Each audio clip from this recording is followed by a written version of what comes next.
Hi, my name is Rune Andre Haugen. I'm an industrial PhD candidate at the University of Southeastern Norway, researching the phenomenon of emergent behavior. This phenomenon have been debated throughout history in three major waves, and I will take you through that journey, which is based on a paper written by Jakob Axelsson, presented at the INCOSI IS 2022 conference. It started out with Aristotle some 300 years before Christ, and a famous saying related to his work Metaphysics is that the system is more than the sum of its parts.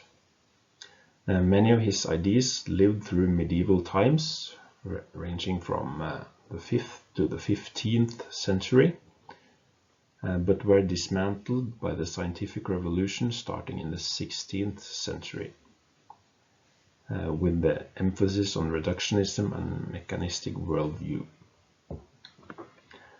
And it was not until the 19th century that the second wave of this phenomenon debate started, where Aristotle's ideas were resurrected in connection to the debate around Darwin's evolutionary theory and the emphasis on the gradual development of species in nature. The term emergence was actually first used in this context in 1874. And there was both interest and considerable debate throughout the 1920s about whether emergence really exists. However, the interest subsequently waned with scientific developments in quantum physics and biochemistry.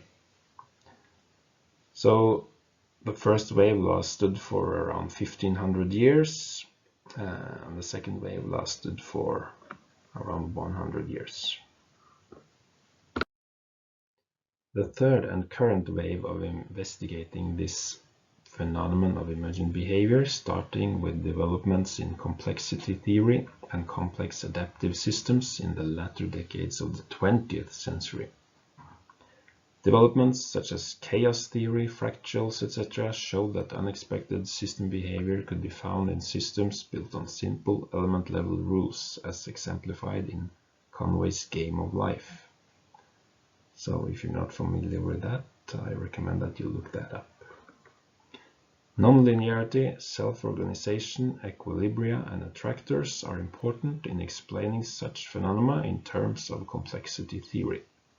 However, despite having been discussed for some 2,500 years, general agreement on key characteristics of emergence is still lacking. One reason for this could be that the writing style of much of the philosophical literature makes it relatively inaccessible to non-specialists. The lack of clear definitions and conclusions adds to this.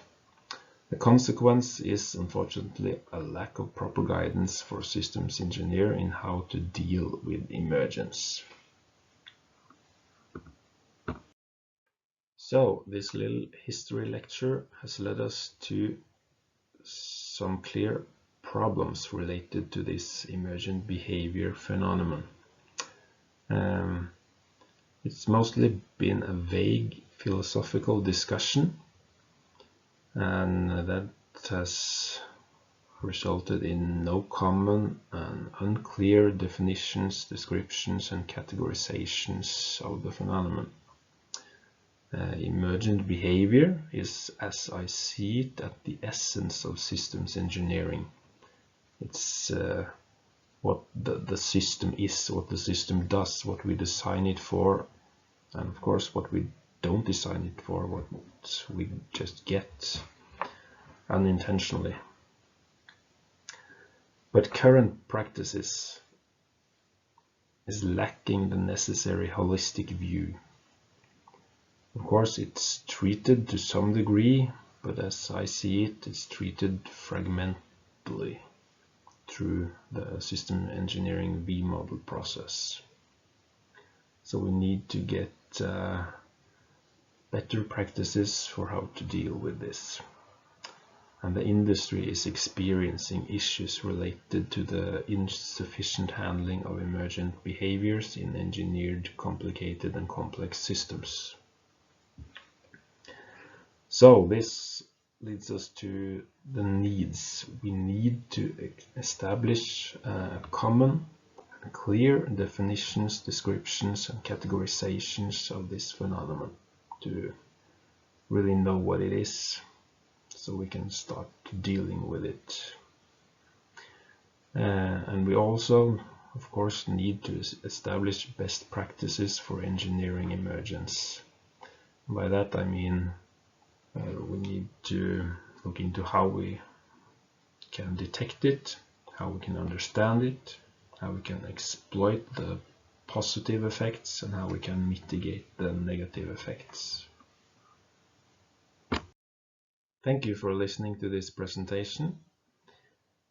Make sure to subscribe to my YouTube channel and stay tuned for more videos to come.